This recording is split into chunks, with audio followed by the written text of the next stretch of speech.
Merry Christmas, snitches! I am the Animaniac, and I have a few things planned for the season.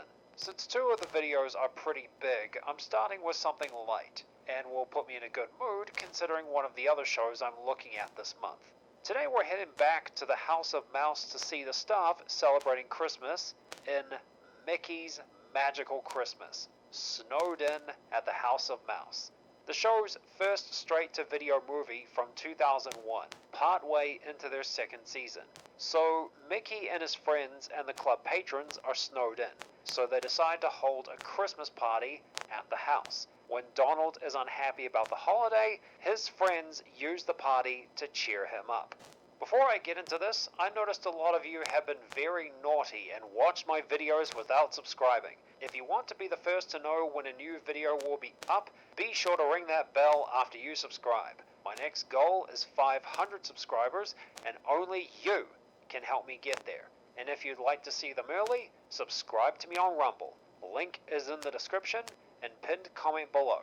Snowed In follows the structure of a House of Mouse episode, a plot in the club interspersed with cartoons. So the story in the club is Donald's friends trying to get him to feel happy about Christmas. And these guys don't know why he doesn't like the holiday, and neither do I. And it seems like his friends don't care about why he should, jumping straight into trying to cheer him up.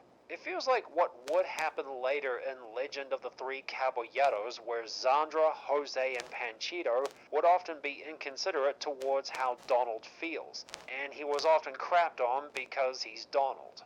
Him saying humbug all the time is meant to set up the last cartoon in the movie. I'll get to that. Until then, one of the ways they try to cheer Donald up was show him cartoons. Two of them star him, except those appearances have him going through crap or losing.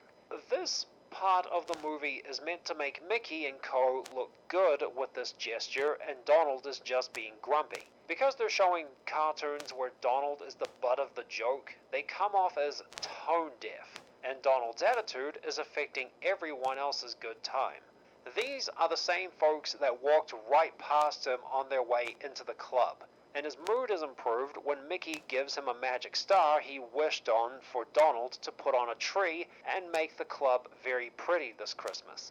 Snowed In's story has a similar problem to House of Villains. It isn't fleshed out fully. House of Villains' club story needed more time to develop instead of focusing on the cartoons. And Donald needs a reason to feel grumpy about Christmas to justify his friends' actions in Snowed In at the House of Mouse. I guess it's up to the cartoons to pick up the slack.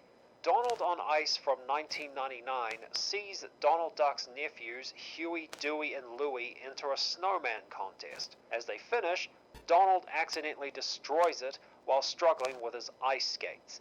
The boys' revenge against him is sending an ice crack after him. The cartoon takes a while to get going, as the sequence of Donald struggling with his ice skates is an unremarkable one. When his nephews make a crack in the ice that follows him around is where it gets exciting, even if it came from a stupid moment where Donald destroys their snowman. Not that the act was, but how he did it was stupid. That bit of absurdity was forced. Now this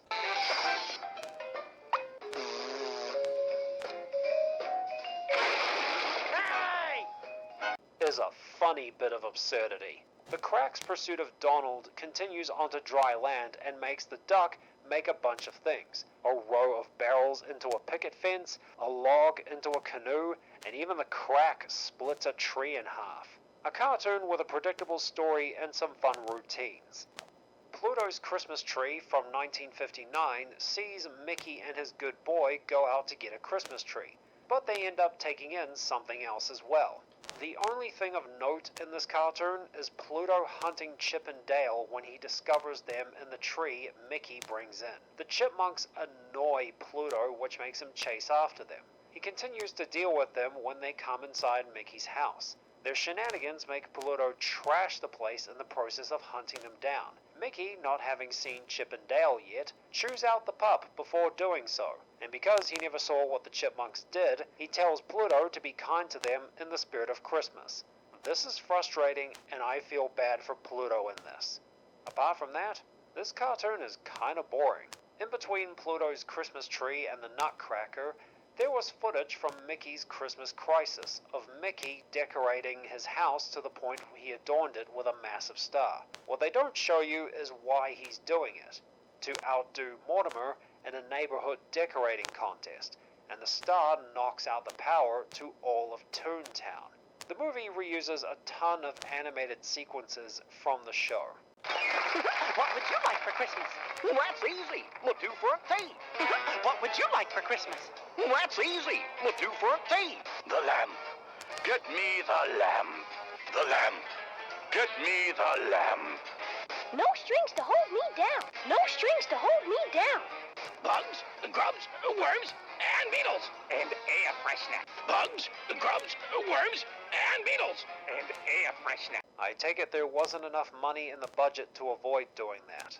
In 1999, Mickey and Co. act out their own version of Tchaikovsky's The Nutcracker. This is one of the cartoons of the era called Mouse Tales. They're usually comical retellings of classic stories. They also did A Midsummer Night's Dream and Around the World in 80 Days, among others. The narrator for those cartoons, and a few others, was John Cleese. After Maria sees the decorated room, the narrator gets into a struggle with Ludwig over how the story should be told. Should Mr. Cleese do it, or should Ludwig tell the story with his own dialogue? Who could describe them all? I can. Excuse me, I am trying to narrate. Well, you said you wanted someone to describe all of this stuff here. That was a rhetorical question. Pretend like I'm not here. Ooh, somebody could use a little Isthmus clay here at Spain. All right, little one.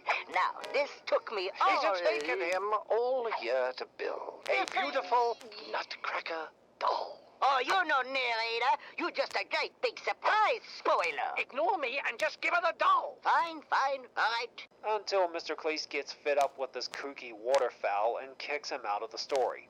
Right, just for that, I'm kicking you out of the story. Wow! Still nice.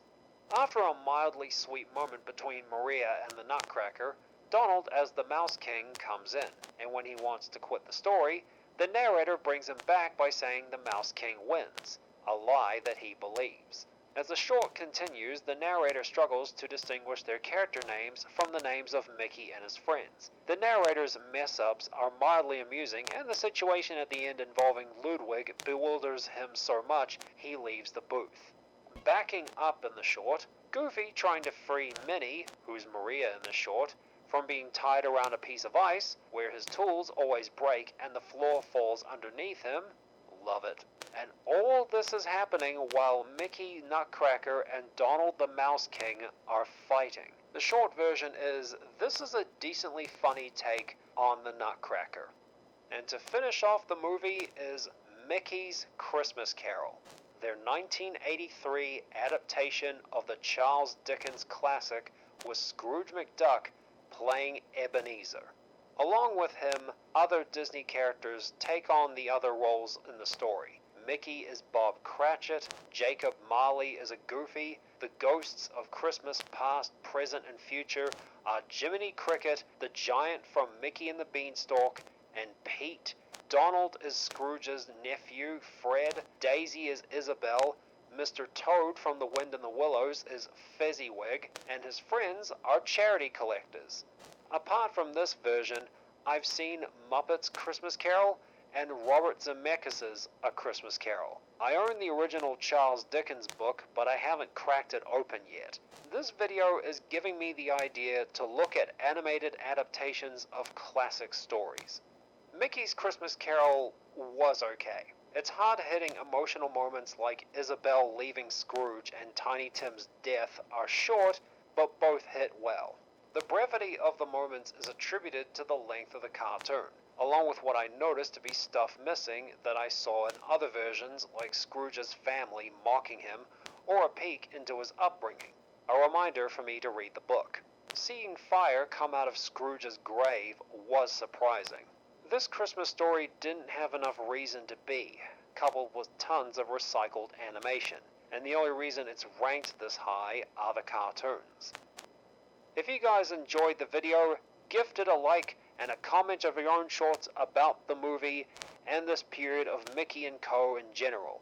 If you guys would like to stay updated on future videos, be sure to follow me on Getter, Facebook, Tumblr, and DeviantArt. The links are in the description. And if you want to be the first to know when a new video will be up, ring that bell after you subscribe.